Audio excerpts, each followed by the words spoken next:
자, 기도하는 마음으로 한번 따라 하시겠습니다. 오직 믿음으로 구원받는 복음을 믿게 하시고 복음 안에서 서로 화목하게 하소서. 아멘. 오늘 이 기도 제목으로 오늘 말씀을 기억하고 오늘 말씀이 우리와 우리 공동체 안에 역사하기를 간절히 소원합니다.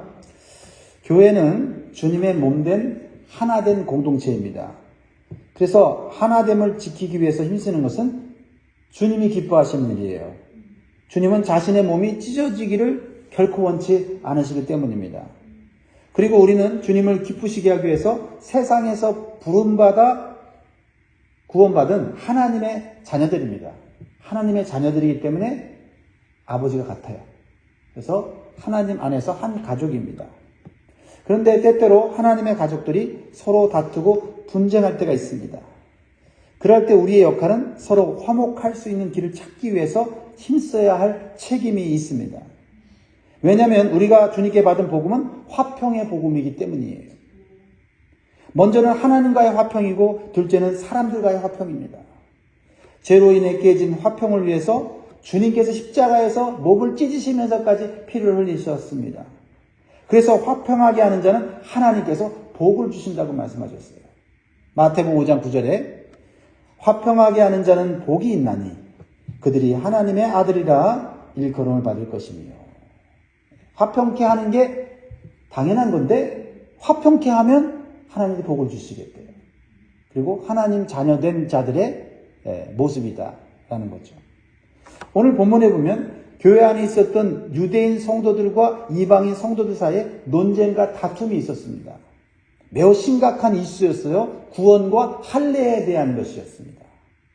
예루살렘에서 온 유대인 성도들이 안디옥 교회에 와서 자신들이 신앙생활하는 것과는 다르다는 것을 강조하면서 구원을 받으려면 할례를 받아야 한다고 가르쳤습니다. 예루살렘 교회에서 자신들이 가졌던 습관과 그런 형식을 이 안디옥 교회에 와서 안디옥 교회 성도들에게 강요하는 거죠. 이렇게 때로는 성도들이 이전 교회에서 배웠던 신앙의 습관과 형식 때문에 서로 부딪힐 때가 있습니다. 그럴 때 우리는 교회의 본질인 예수 안에서 하나됨을 기억해야 돼요. 그리고 하나님께서 말씀하신 대로 화평하기 위해서 힘쓰는 그것이 올바로 교회를 세워가는 방법입니다. 오늘 그것을 우리에게 가르쳐주고 있어요. 그러면 안디옥 교회는 어떻게 이 분쟁의 문제를 해결합니까? 먼저 안디옥 교회에서 바울과 바나바를 대표로 해서 예루살렘 교회를 방문하게 돼요. 그리고 사도들과 장로들에게 이방인들이 구원을 받는데 할례를 받아야 되는지에 대해서 그 문제를 해결해 줄 것을 요청합니다. 그래서 기독교 최초로 있었던 예루살렘 공회가 열리게 된 거예요.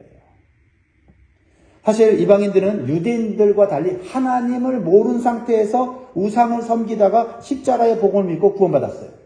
그래서 율법을 완성하신 예수님의 말씀과 가르침을 따라 신앙생활을 잘하고 있었습니다.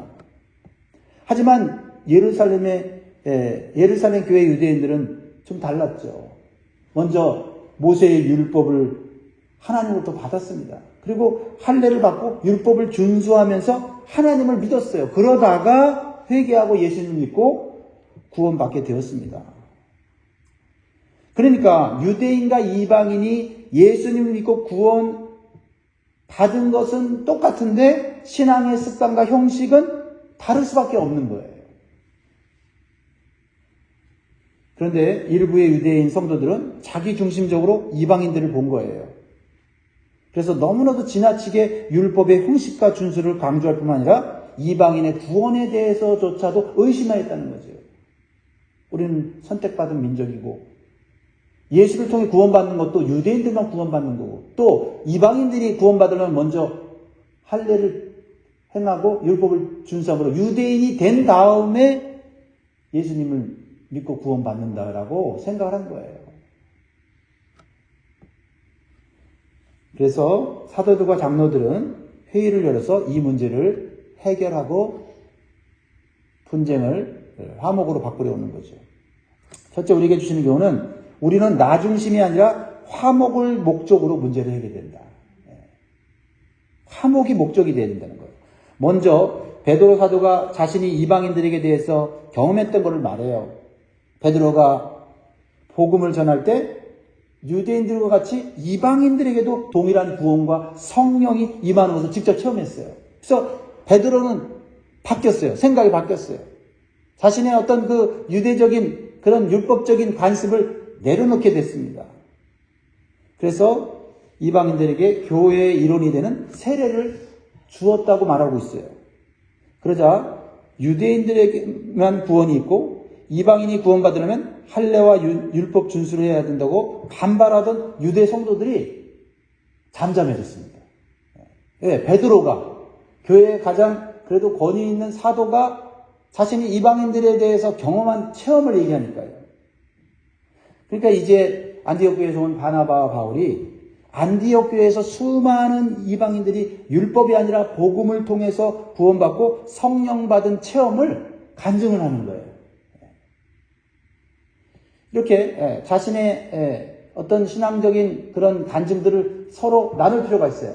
그래서 구원받은 건 맞지만 신앙의 배경이다라고 습관이 다를 수 있다는 것을 이해하는 것이 중요하죠. 12절 보세요. 온 무리가 가만히 있어 바나바와 바울이 하나님께서 자기들을 말미암아 이방인 중에서 행하신 표적과 기사에 관하여 말하는 것을 듣더니. 그래서 이번에는요, 여러 사람들의 모든 말을 다 들은 야고보가 나서. 왜 나서요? 목적이 뭐예요? 누가 옳다 그르다를 말하는 게 아니라 화목을 위해서 말을 하는 거죠. 자, 13절 보세요. 말을 마침에 야고보가 대답하여 이르되 형제들아 내 말을 들으라. 자, 여기서 야고보는 누구예요? 12제자 중에 야고보 사도가 아니죠. 야고보 사도는 이미 순교했어요. 그럼 누구예요? 예수님의 친동생인 야고보입니다. 그는 처음에는 예수님을 믿지 않았지만은 부활하신 예수님을 직접 만나고 예수님을 믿고 예루살렘 교회의 지도자가 됐어요. 사도 야고보가 순교한 이후에 주의 형제 야고보가 교회의 기둥 같은 일꾼이 됐다고 했어요. 얼마나 참 귀한 일입니까? 야고보는 이방인에 대한 베드로의 경험과 바나바와 바울의 경험을 다 들었어요. 근데 그것만으로 판단하지 않았습니다. 중요한 원리가 있어요.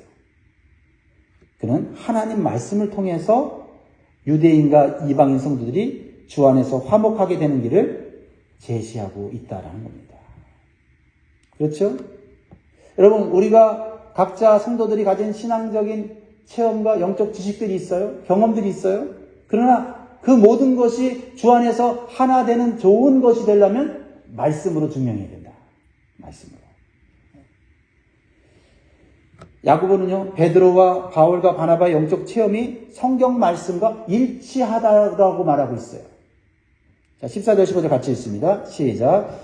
하나님이 처음으로 이방인 중에서 자기 이름을 위할 백성을 취하시라고 그들을 돌보신 것을 시므온이 말하였으니 선지자들의 말씀이 이와 일치하도다 기록된다. 그래서 시므온이 누구죠? 베드로죠? 그렇죠? 시몬 베드로. 베드로가 지금 하나님이 하신 일이라고 이방인들에게 성령이 임했고 구원이 임했고 그래서 세례를 주었다고 하는 그것이 선지자들이 하는 말씀과 일치하도다. 즉 구약 성경과 일치한 하나님의 역사를 따라가는 거예요. 이렇게 말씀으로 우리의 신앙적인 경험과 체험이 증명이 됐을 때 우리는 말씀 안에서 하나가 될 수 있다는 거예요. 아모스 9장에서 예언한 말씀을 들어서 이방인들에게 구원이 있을 거라고 말씀했다는 거죠. 그래서 16절 보면 아모스 9장 11절로 12절의 말씀을 이렇게 해석해서 적용한 거예요. 16절 17절 보면 이후에 내가 돌아와서 다윗의 무너진 장막을 다시 지으며 또 그 허물어진 것을 다시 지어 일으키리니 이는 그 남은 사람들과 내 이름으로 일컬음을 받는 모든 이방인들로 주를 찾게 하려 함이라 하셨으니 즉 예로부터 이것을 알게 하시는 주의 말씀이라 함과 같으니라. 귀한 말씀이죠. 그렇죠? 우리가 경험하는 영적 체험, 우리가 깨달은 지식 중요합니다. 귀합니다. 그 우리의 신앙을 견고하게 합니다. 그러나 그것이 앞서면 안 돼요. 그러한 신앙적 체험과 영적인 지식이 과연 하나님 말씀과 일치하는가? 그렇지 않으면 중구난방으로 내가 체험한 것이, 내가 영적으로 체험한 것이 내가 옳다라고 해버리면 교회는 어떻게 되겠습니까? 혼란스럽게 되는 거죠.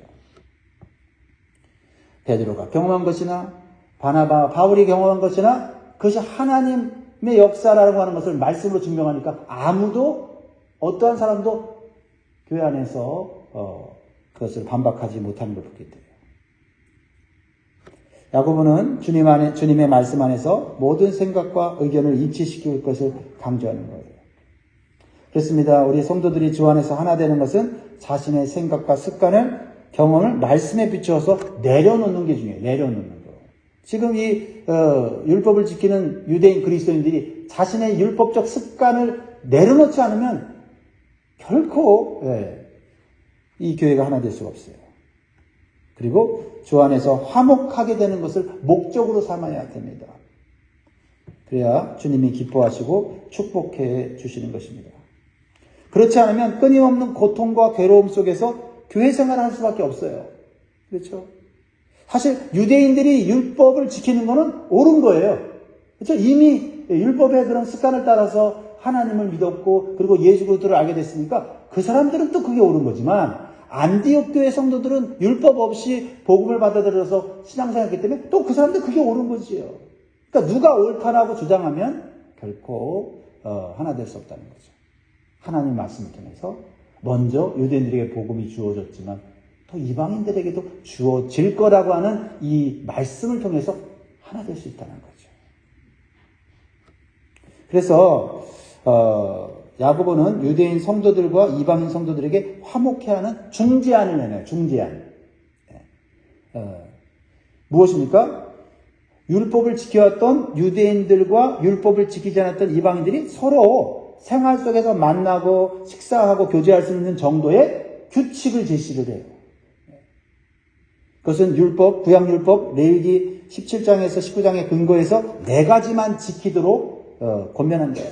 즉 율법을 통해서 구원받는 건 아니지만 율법 속에 나타난 하나님의 거룩한 그런 교훈들을 지켜야만 예수 믿는 모든 성도들이 하나 될 수 있고 또 하나님의 자녀로 살아갈 수 있다는 거죠. 그래서 20절 4가지만 지키라고 얘기합니다. 20절 다만 우상의 더러운 것과 음행과 목매어 죽인 것과 피를 멀리하라고 편지하는 것이 옳으니. 우상이 더러운 건 뭐예요? 우상에게 바쳐진 재물. 그리고 음행이 뭐예요? 자, 음행은 우상을 섬기면서 신전에서 행했던 성적인 타락이에요. 목매어 죽인 건 뭐예요? 하나님께 제사를 드릴 때 정상적인 방법으로 피를 제거하고 바쳐야 되는데 그냥 이방인의 제사들은 막 목매어 죽이고 막 비정상적인 방법으로 동물을 학대해서 죽였죠.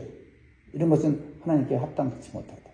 피를 멀리하라. 피는 생명인데 피를 먹고 마시는 것은 그것은 생명을 모독하는 것이다. 이것은 유대인들이나 이방인들이나 하나님 앞에서 지켜야 될 성결한 삶을 대표하는 거예요. 그래서 유대인들은 이미 이러한 것들을 절대적으로 금하고 있었고요. 근데 이방인들은 관습적으로 먹고 마시고 행하는 것들이었어요. 그래서 이런 것들은 구원받은 성도들의 신앙과 영적 성장에 악영향을 미치는 거예요. 그래서 예루살렘 공회에 모였던 사도들과 장로들과 여러 성도들이 마음을 같이하여 율법 전체를 지키라는 의미에서는 벗어나게 하는 동시에 4가지 율법을 지킴으로써 유대인들과 이방인들이 서로 화목하게 신앙생활을 하도록 제안을 한 것입니다.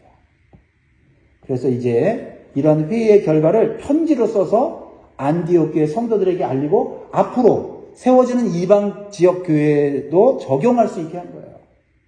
22절 23절이죠. 같이 읽습니다. 시작. 이에 사도와 장로와 온 교회가 그 중에서 사람을 택하여 바울과 바나바와 함께 안디옥으로 보내기를 결정하니 곧 형제 중에 인도자인 바사바라 하는 유다와 실라더라. 그 편에 편지를 붙여 이르되 사도와 장로된 형제들은 안디옥과 수리아와 길리기아에 있는 이방인 형제들에게 문안하노라. 여러분, 그동안 괴롭힘을 받았던 문제가 해결되었을 때 얼마나 기쁘고 부담에서 해방되었을까요? 무엇보다도 서로 반목하고 다투던 유대인과 이방인이 하나 될 수 있는 좋은 대안을 마련하여 오직 믿음으로 구원받는 복음 전파를 통해서 교회가 더 부흥하고 땅끝까지 교회가 복음으로 부흥하는 성장하는 역사가 일어났다는 거예요. 그렇습니다. 오직 복음 안에서, 말씀 안에서 우리가 하나 될 수 있어요. 그리고 서로 가진 어떤 자신의 주장과 의견과 습관과 그런 종교적인 그런 형식을 조금씩 내려놓으면 또 하나가 될 수 있다는 것을 보여주는 거죠. 사랑하는 성도 여러분, 오늘날 다양한 배경과 신앙의 습관을 가진 성도들이 함께 모여 우리는 교회 생활을 하고 있지요. 그래서 자칫하면 자신이 배우고 경험한 것만을 주장함으로써 서로 논쟁과 분쟁이 일어날 수 있는 것은 어떻게 보면 자연스러운 현상이에요. 그러나 그러한 것으로 인해서 화평함이 깨진다는 거죠. 구원받은 성도는 모두 공통적으로 받은 교회의 직분이 있는데 그게 뭐예요? 화목하게 하는 직분을 받았다는 거죠. 고린도후서 5장 18절에 모든 것이 하나님께로서 났으며 그가 그리스도로 말미암아 우리를 자기와 화목하게 하시고 또 우리에게 화목하게 하는 직분을 주셨습니다. 우리는 먼저 하나님과 화목해야 돼요. 그리고 다른 사람들을 화목하게 하는 그런 이 직분을 가졌다는 것을 기억해야 됩니다. 그 직분을 잘 활용하지 않으면 우리는 신앙생활이, 교회생활이 괴로울 수가 있다 이 말이죠. 우리는 우리의 신앙생활과 교회생활은 주님이 십자가에서 이루신 화평이 목적이 되어야 될 줄 믿습니다. 그러므로 내 기준이 아니라 하나님 말씀을 기준으로 삼고 그 말씀을 생활에 적용함으로써 함께 하나 될 수 있어요. 또한 서로 다르다는 것을 인정하고 내 입장에서만이 아니라 상대방의 입장도 함께 생각하면서 가장 지혜로운 대안을 하나님께서 주시도록 기도해야 될 줄 믿습니다. 그럴 때 우리 주님께서 기뻐하시고 화목해하는 교회, 화목해하는 성도에게 약속하신 하늘의 복을 주실 줄 믿습니다. 오늘 말씀의 기도 제목을 다시 한번 기억합니다. 오직 믿음으로 구원받는 복음을 믿게 하시고 복음 안에서 서로 화목하게 하소서. 기도하겠습니다.